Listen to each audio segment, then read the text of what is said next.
बिस्मिल्लाहिर्रहमानिर्रहीम, अस्सलाम वालेकुम। अली सलमान जी टीवी के तमाम नाजरीन को जी स्पोर्ट्स में खुश आमदीद कहता है, जहाँ पीर से लेकर जुमेरात तक रोजाना रात 11:03 पर हम इस महफिल को सजाते हैं आपके लिए और बात करते हैं उस दिन खेले जाने वाले मैचेस के हवाले से और साथ साथ उस दिन से जुड़ी स्पोर्ट्स की खबरों के बारे में। और जैसा कि आपके इल्म में भी होगा कि आज पाकिस्तान के लेजेंडरी बैट्समैन, पाकिस्तान के ओरिजिनल लिटिल मास्टर और एक ऐसे बैट्समैन कि जिन पर हमेशा पाकिस्तान की क्रिकेट फख्र करेगी, हमेशा उन्होंने पाकिस्तान के लिए परफॉर्म किया, आज वो उस दुनिया में नहीं रहे, लेकिन आज उनकी सालगिरह जो है वो उनके फैंस, उनकी फैमिली जो है वो बड़ी मोहब्बत से, बड़ी अकीदत के साथ और बड़े एहतराम के साथ मना रही है। मैं बात कर रहा हूं पाकिस्तान के ज़बरदस्त बैट्समैन, पाकिस्तान की बैटिंग का एक बड़ा मजबूत प्लेयर हनीफ मोहम्मद साहब की, कि जो आज अपनी सालगिरह को सेलिब्रेट कर रहे हैं। जी टीवी की जानिब से, जी स्पोर्ट्स की जानिब से हनीफ मोहम्मद साहब के लिए हम दुआ गो कि अल्लाह ताला उनको उनके जन्मदिन के मौके पर उनको जो है वो करवट जन्नत नसीब अता फरमाए, उनके दर्जात बुलंद फरमाए और साथ साथ उनकी फैमिली को भी हम उनकी बर्थडे की विशेष करेंगे, क्योंकि हम अपने हीरोज को भूलते नहीं। आज के शो में बहुत कुछ होगा, बहुत सारे मुद्दों पे बात करेंगे, लेकिन सबसे पहले प्राइम का फॉर्मेट, आज की टॉप स्टोरीज।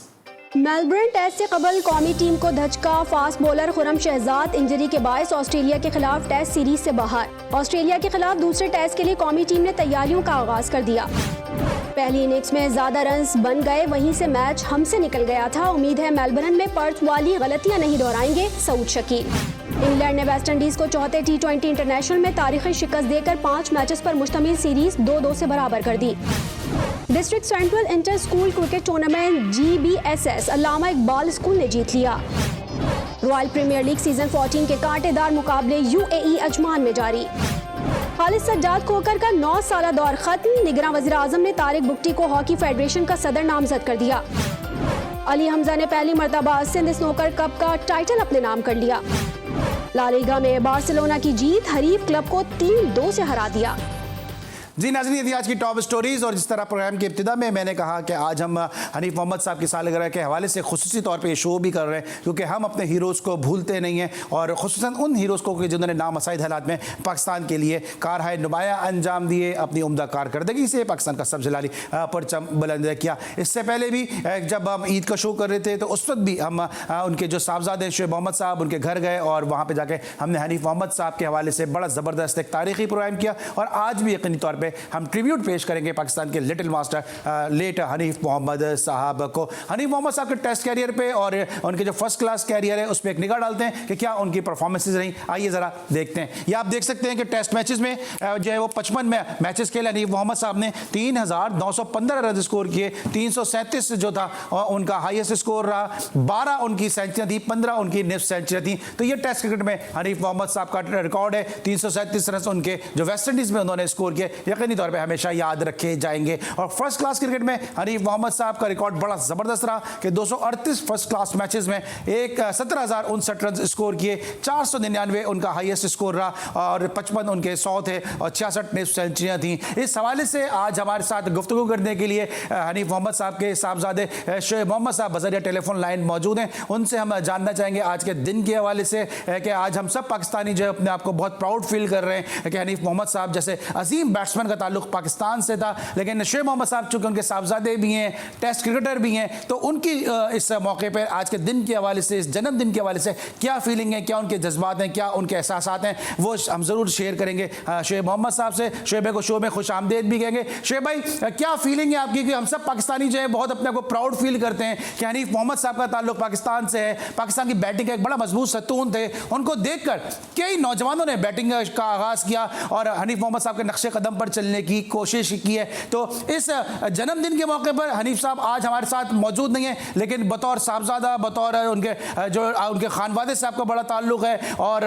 टेस्ट क्रिकेटर भी आप बड़े ज़बरदस्त हैं। आपकी अपनी क्या फीलिंग है? जी बिल्कुल, आज हनीफ मोहम्मद साहब की बर्थडे का दिन है और हम सब उनको बहुत मिस कर रहे हैं और at the same time he has given us so much to us and Pakistan cricket कि आज भी उनकी जो चीज़ें सिखाई हुई हैं उसके ऊपर जब बात होती है तो कहीं से कोई कमी, लोगों का यही कहना है कि कोई कमी नहीं महसूस होती। और उनकी आदतें जो हम थोड़ी बहुत जो कॉपी करने की कोशिश करते रहे, उसमें इतनी लोग अप्रिशिएट करते हैं कि तो उससे अंदाज़ा लगा सकते हैं कि उनकी खुद की आदतें कितनी अच्छी होंगी। और उनसे बेतहाशा बहुत कुछ हम सब ने सीखा, बल्कि जो लड़कों ने जो उनके साथ हम यंगस्टर्स जब कोल्ड्स की टीम वगैरह बनी और तमाम चीज़ें, तो क्रिकेट भी बहुत सीखने को मिला। Wonderful human being.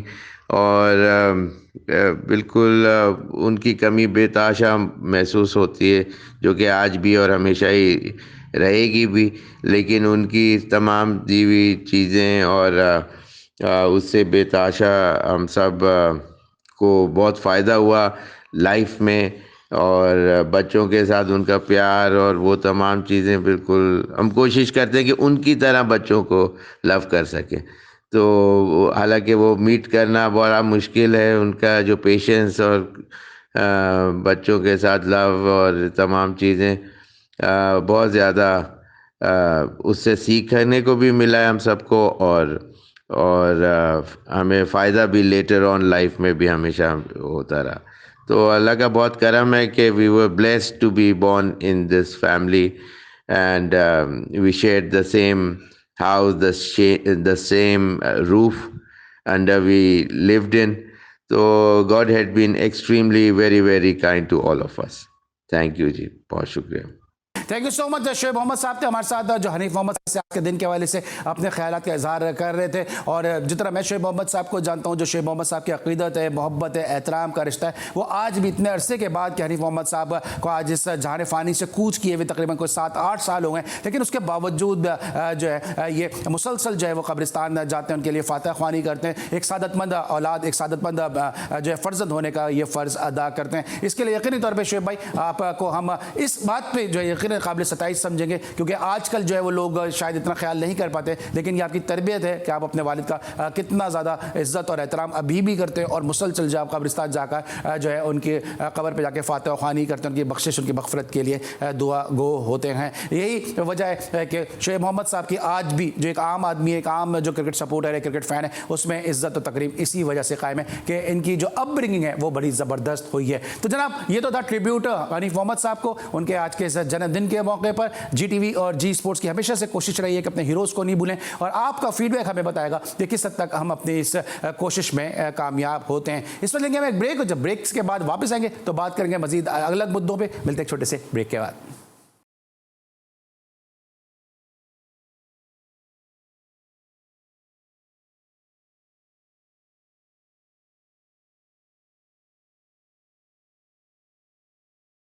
Welcome back after the break. और ब्रेक पर जाने से पहले हम बात करते हैं हनीफ मोहम्मद साहब के हवाले से, कि जहां पे हनीफ मोहम्मद साहब की आज सालगिरह है, और अब एक ऐसी शख्सियत ने ज्वाइन किया कि जिनका स्पोर्ट्स जर्नलिज्म के हवाले से बड़ा एक वसी तजुर्बा है, और एक अरसे से जो है वो तकरीबन निस्फ दिहाई से जो वो स्पोर्ट्स जर्नलिज्म को कवर कर रहे हैं। एक आइकॉनिक फिगर हैं स्पोर्ट्स जर्नलिज्म के हवाले से, एक उस्ताद, एक तालीक की हैसियत रखते हैं। और अभी मैं जिस इनिंग की बात कर रहा था, 499 रन की इनिंग की, उस इनिंग को भी सेलिब्रेट करने के लिए इन्होंने बड़ा मरकजी किरदार अदा किया था, और एक बड़ी ज़बरदस्त तकरीब सजाई थी। उसके ये चीफ ऑर्गेनाइजर थे KPI ग्राउंड पे, कि जहां पे 499 रन की इनिंग खेली गई थी। मेरे साथ मौजूद हैं सीनियर और इंतहाई सीजन्ड स्पोर्ट्स जर्नलिस्ट और हम सबके उस्ताद कमर अहमद साहब। शो में खुशामदीद कहते हैं जी। कमर भाई, आज हनीफ मोहम्मद साहब की सालगिरह है, आपको हनीफ मोहम्मद साहब को आउट करने का एजाज भी हासिल है, आपने उनकी क्रिकेट को भी काफी कवर किया है। तो आज के दिन के हवाले से और साथ साथ जो आपने 499 रन की इनिंग जिसका मैं तस्करा भी कर रहा था, उसको भी आपने सेलिब्रेट किया बड़े जबरदस्त तरीके से KPI ग्राउंड पर।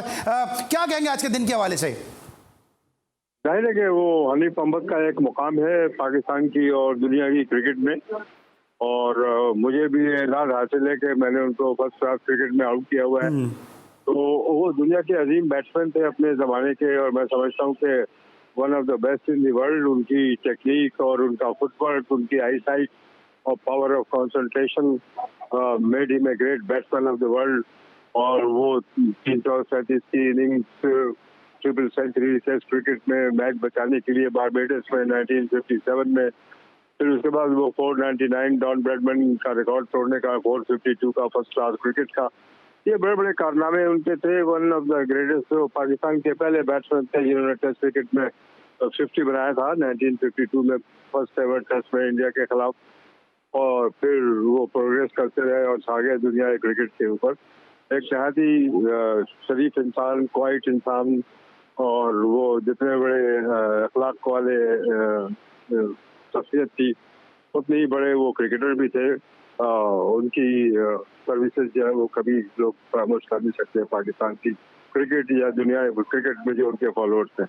जी हाँ बिल्कुल। और आप जिस तरह से आपके मैं तस्करा भी कर रहा था कि एक बड़ा वसी तजुर्बा है आपको स्पोर्ट्स और जर्नलिज्म के हवाले से, बड़ी क्रिकेट आपने कवर की है और साथ साथ न्यूजीलैंड में और ऑस्ट्रेलिया में आपने कमेंट्री भी की है। तो अभी पाकिस्तान की टीम इस वक्त ऑस्ट्रेलिया के दौरे पर है और जो पर्थ टेस्ट मैच का नतीजा था वो यकीनन आप और हमारी सबकी तवक्कुआत के मुताबिक था। आपको लगता है मेलबर्न में जहाँ पे अपने 2 टेस्ट मैचेस माजी में जीते हैं, क्या पाकिस्तान की टीम इस टेस्ट मैच को जीत सकेगी? क्योंकि जो पाकिस्तान टीम के कोच हैं इस वक्त, मौजूदा कोच है डायरेक्टर हफीज, वो मुसलसल आसरे दे रहे हैं, दिलासे दे रहे हैं कि हम यहाँ पे खेलने नहीं आए, हम जीतने के लिए आए।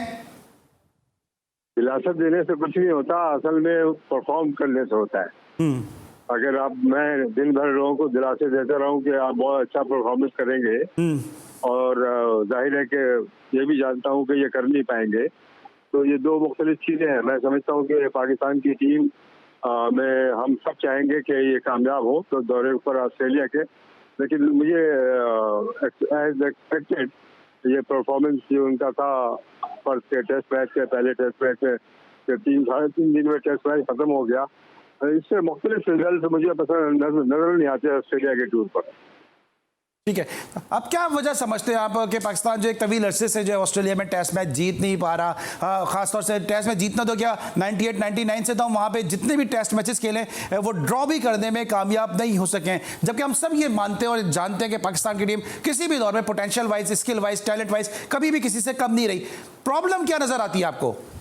प्रॉब्लम यह है कि असल में कोई मैनेजमेंट का कोई सिस्टम नहीं है, कोई कोचिंग का कोई सिस्टम नहीं है।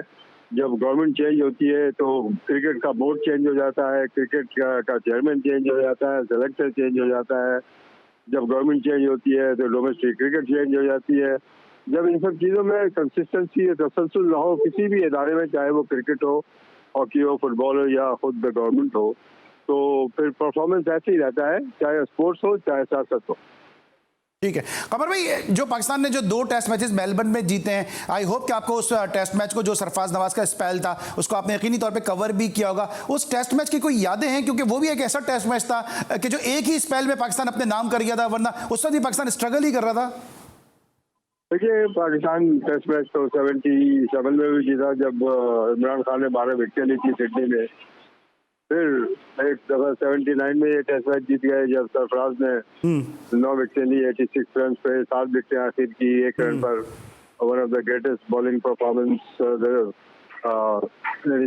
ऑस्ट्रेलिया की सरजमीन पे। वो मेरे ख्याल में ये दूसरे बॉलर थे जिन्होंने 9 विकेटें ली थी एक इनिंग में टेस्ट मैच में।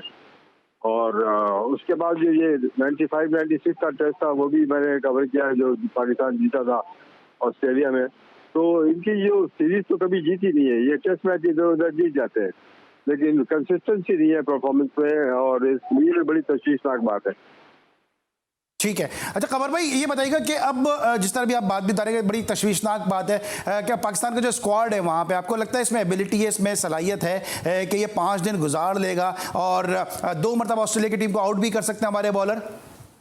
अनफॉर्चुनेटली ये सलाहियत नहीं है, इसलिए कि एक तो बॉलरों को इंजरी भी हो गई है। जो डेब्यू पे खुर्रम शहजाद और आमिर जमाल ने विकेट ली, इत्तलात तो ये आ रही है कि दोनों को इंजरी का शिकार हैं।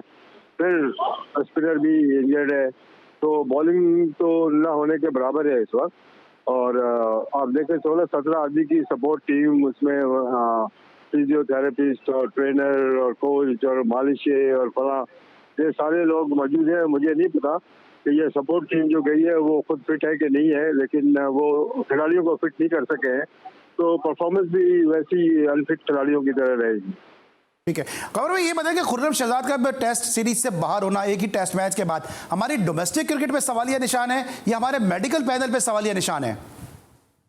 मैं समझता हूँ कि डोमेस्टिक क्रिकेट को एक मजाक बना दिया है पाकिस्तान के क्रिकेट बोर्ड ने, और वो लोग जो इसके जिम्मेदार हैं कि जब भी कोई नई हुकूमत आती है तो ये कभी डिपार्टमेंट की टीम को बंद कर देते हैं, कभी अपनी रीजनल टीम को उजागर कर देते हैं, कभी प्रोविंशियल टीम को खिलाना शुरू कर देते हैं, और चापलूसी में हुक्मरानों के नाम पे टूर्नामेंट भी फर्स्ट क्लास करके क्रिकेट के होते रहे यहाँ पर। तो यहाँ पर किसी किस्म का कोई सेट, यहाँ पे लोग इलेक्टेड नहीं होते हैं, सिलेक्टेड होते हैं क्रिकेट बोर्ड में भी, गवर्निंग बोर्ड में भी। तो जब हालात ये हो तो किस तरह से आप समझते हैं कि अच्छाई होगी या कंसिस्टेंसी होगी या पाकिस्तान मैच जीता रहेगा बाहर के मुल्कों में? ठीक है, आपको क्या लगता है कि शान मसूद की कैप्टनसी क्या लॉन्ग टर्म सोल्यूशन है, या आपको ऐसा लगता है कि बस ये एक कंटिजेंसी प्लान है? इसी मैं समझता हूँ कि बहुत अच्छा किया, उसको कैप्टन बना दिया। कैप्टन कोई भी हो पाकिस्तान का है, captain is as good as his team. तो अच्छे अच्छे कैप्टन भी पाकिस्तान के रहे हैं और मैच हारते भी रहे हैं, जीतते भी रहे हैं। तो मैं समझता हूँ कि कप्तान कोई भी हो इस दौरे पे, मैच तो हारना ही हारना है। सही। अच्छा, आखिरी मेरा सवाल है सर, आपका एक बड़ा अरसा गुजर गया है इस स्पोर्ट्स जर्नलिज्म के हवाले से। आजकल की स्पोर्ट्स जर्नलिज्म को आप किस तरह से देखते हैं? कल भी मैंने सवाल किया था, शायद हाशमी साहब हमारे साथ जब मौजूद थे गुज़िश्ता शोज़ में, कि आजकल जो है वो प्राइवेट गुफ्तगू को भी लीक कर दिया जाता है, चाहे वो क्रिकेट बोर्ड की तरफ से हो, चाहे किसी सहाफ़ी की तरफ से हो। ये जर्नलिज्म है, या आप समझते हैं कि ये एथिक्स के खिलाफ है, या आपको लगता है कि ठीक है ब्रेकिंग का दौर है, जो आ रहा है चला दो? देखिए, ब्रेकिंग न्यूज तो कोई चीज़ नहीं होती है। ये ब्रेकिंग न्यूज होती है टेलीविजन टाइप को मैं समझता हूँ खराब करने के लिए, और ज़्यादातर ये ब्रेकिंग न्यूज गलत साबित भी होने लगती है। सहाफत का जहाँ तक ताल्लुक है, मैं तो कंपेयर कर नहीं सकता। मैं तो बरतानिया में इस खेल का साथी बना हूँ और ब्रॉडकास्टर बीबीसी का, तो वहाँ का यहाँ से मुकाबला करना बहुत ही मैं समझता हूँ कि मेरे लिए सही नहीं होगा। लेकिन कम से कम मौके पाकिस्तान के साथियों को बहुत ज़्यादा मिल गए हैं यहाँ पर मुख्तलिफ चैनल खुलने की वजह से। लेकिन आपको पता है ये सवारशी कल्चर है, लोटाबाजी है, और जिन लोगों को ये भी नहीं पता कि नो बॉल क्या होती है और वाइट बॉल के कितने रन होते हैं, वो फिर वो साथी भी बन जाते हैं। ज़्यादातर लोग ऐसे ही हैं, और कमेंट्री करने वाले बेचारे जो बहुत सारे मैं सुनता हूँ कभी, तो मुझे बहुत सी तकलीफ होती है कि गेम आता नहीं है, सिर्फ गेम बॉल उधर जा रही है, बॉल इधर जा रही है, बॉल उधर जा रही है, कैच पकड़ लिया, कैच गिरा दिया, रन आउट हो गया, इसके अलावा बात ही नहीं कर सकते कमेंट्री में। तो हर चीज़ का स्टैंडर्ड बहुत डाउन हो गया है। ठीक है सर, सबसे पहले तो आपका बहुत बहुत शुक्रिया कि आपने वक्त निकाला हमारे शो के लिए, और हमेशा हम आपका तस्करा भी इस हवाले से करते हैं कि जिस तरह से आपने तकरीर सजाई थी आपके लिए, उसके लिए भी यकीनी तौर पे आप इंतहाई काबिल सताइश हैं। हमारे इंतहाई काबिल मोहतरम और हमारे असातिज़ा में से एक कमर अहमद साहब हमारे साथ इस वक्त टेलीफोन लाइन पर मौजूद थे, कि जो हनीफ मोहम्मद साहब के हवाले से और पाकिस्तान क्रिकेट के हालात के हवाले से अपने ख्यालात का इजहार कर रहे थे। तो ये तो थी एक एक्सपर्ट की राय, एक एनालिस्ट की राय, कि जिन्होंने तवील अरसा इस दस्त की सयाही में गुजारा। लेकिन एक आम आदमी पाकिस्तान क्रिकेट के मामला को किस तरह देख रहा है, पाकिस्तान ऑस्ट्रेलिया सीरीज को किस तरह से देख रहा है, किस हद तक मायूस है, किस हद तक दुख का शिकार है इस सीरीज के हवाले से, जीटीवी का कैमरा, जीटीवी का माइक जब एक आम आदमी तक पहुंचा, उनका क्या कहना था, सुनते हैं।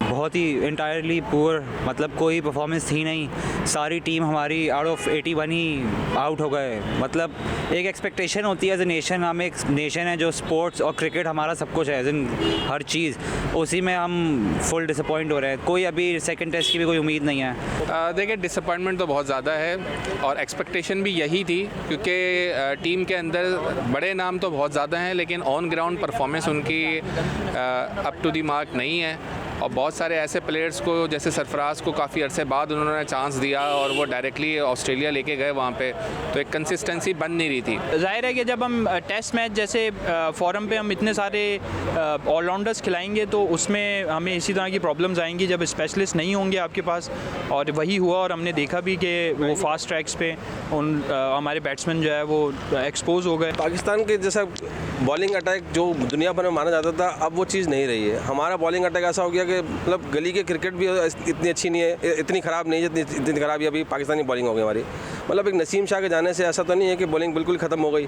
पाकिस्तान के लिए, क्रिकेट के लिए एक बड़ा सवालिया निशान है कि पाकिस्तान की हिस्ट्री ने अब्दुल कादिर, मुश्ताक अहमद, सकलैन मुश्ताक जैसे स्पिनर्स प्रोड्यूस किए हैं, और आज उनके पास एक ढंग का स्पिनर नहीं है जिसको वो टीम में खिला सकें। तो ये एक हमारे डोमेस्टिक का जो सर्किट है उस पर एक क्वेश्चन मार्क है कि हम स्पिनर्स को प्रोड्यूस नहीं कर पा रहे। जी नाज़रीन, ये एक आम आदमी की राय जो आपके समातों, आपकी बसारतों की नज़र तक पहुंची, और हमारी कोशिश ये होती है कि जो है वो ग्रास रूट स्पोर्ट्स के हवाले से और आम आदमी की जो आवाज़ है उसको भी आप तक पहुंचाए कि एक आम आदमी की क्या सोच है और एक आम आदमी जो है वो क्या इस हवाले से अपनी राय रखता है। इस वक्त हम लेंगे ब्रेक, और जब ब्रेक के बाद वापस आएंगे तो ज़रा बात करेंगे पेशावर में जो है वो PSL के मैचेस के इनेकाद के हवाले से। मिलते हैं एक ब्रेक के बाद।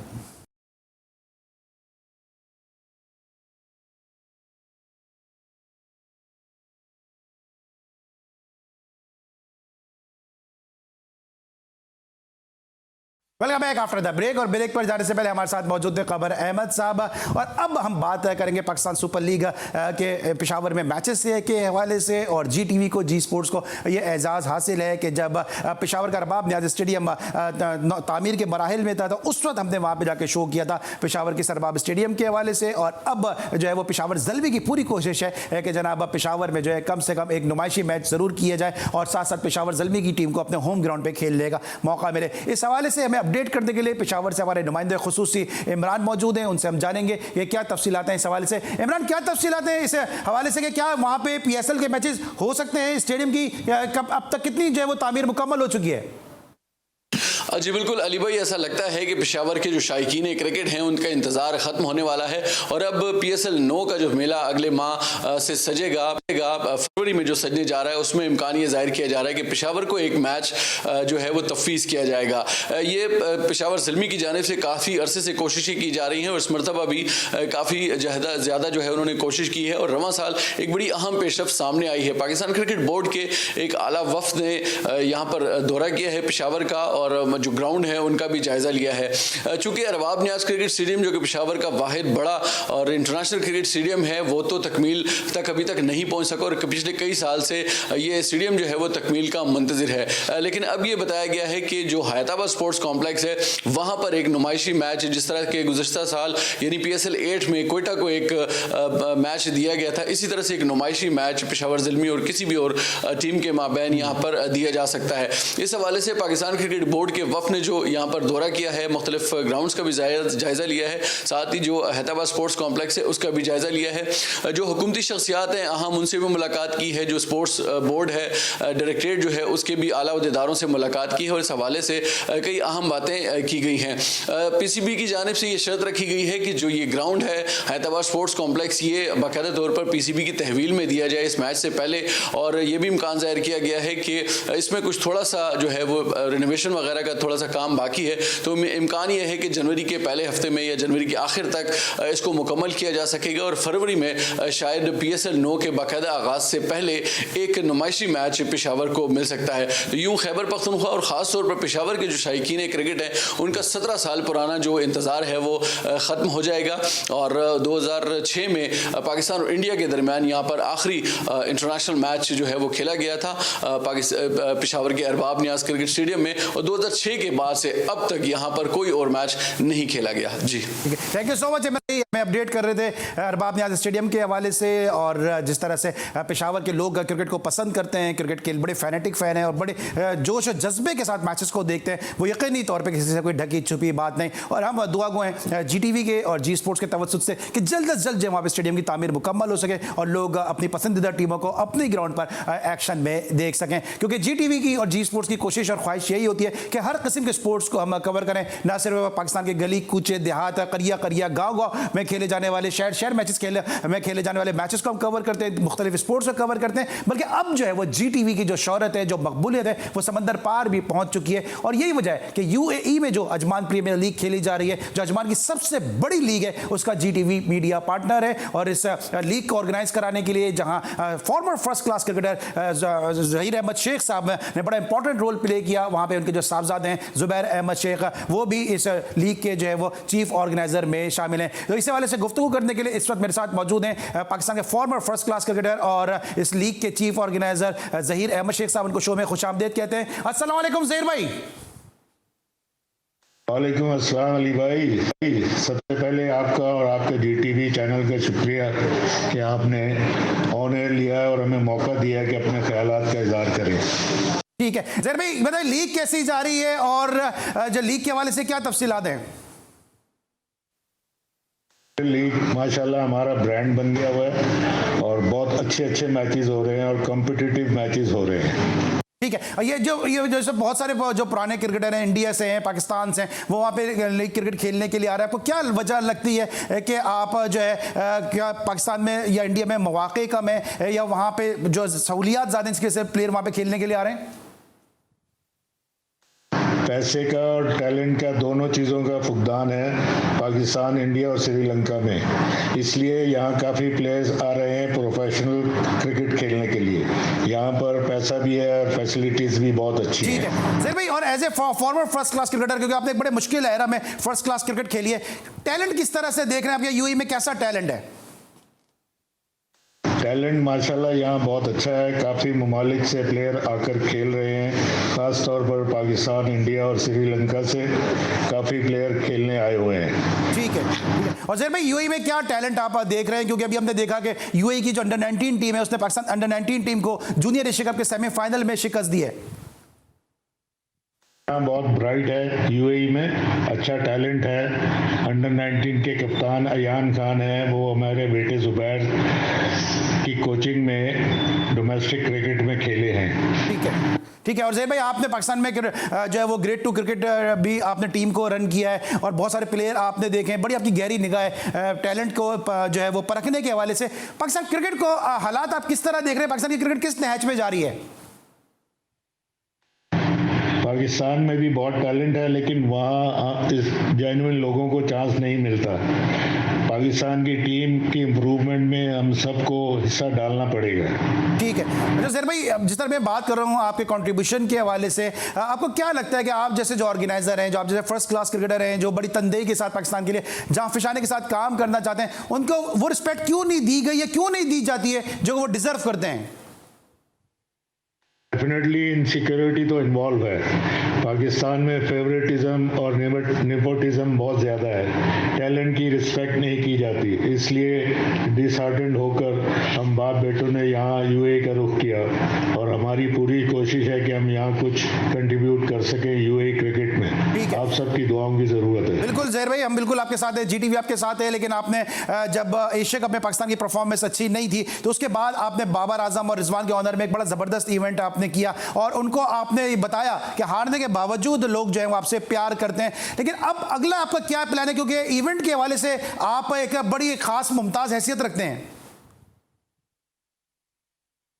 हम करवा रहे हैं, 100 टूर्नामेंट से ज़्यादा हम कर चुके हैं, कम्पिटिटिव क्रिकेट ऑर्गेनाइज कर रहे हैं। इंशाल्लाह हमारा अगला programme an evening with the legend सालाना प्रोग्राम है। इंशाल्लाह हम अप्रैल के महीने में बड़े स्केल पर करने जा रहे हैं, जिसकी तैयारी हमने शुरू कर दी है। इस दफ़ा इंशाल्लाह हम इंटरनेशनल प्लेयर्स को भी इन्वाइट कर रहे हैं, जिसमें पाकिस्तान के अलावा श्रीलंका और इंडिया के लेजेंड्स क्रिकेटर्स को भी इन्वॉल्व करेंगे और इंशाल्लाह उनको भी ऑनर इंशाल्लाह। और साथ में आखिरी मेरा सवाल है ज़हीर भाई कि अब जीटीवी जिस तरह से आपका मीडिया पार्टनर है, जो आपकी कोशिश है, काविश है, जो आप अजमान प्रीमियर लीग में, जो रॉयल प्रीमियर लीग है, जिसमें जिस तरह से आपके स्पॉन्सर्स आपके साथ हैं, रमदे साहब हैं, जिस तरह से आदिल बिरजा साहब हैं, वो आपको सपोर्ट कर, इस तरह जीटीवी भी यहाँ से आपको बैठ के जो है वो भरपूर सपोर्ट कर रहा है। जीटीवी के इस रोल के, इस कंट्रीब्यूशन के हवाले से क्या कहेंगे?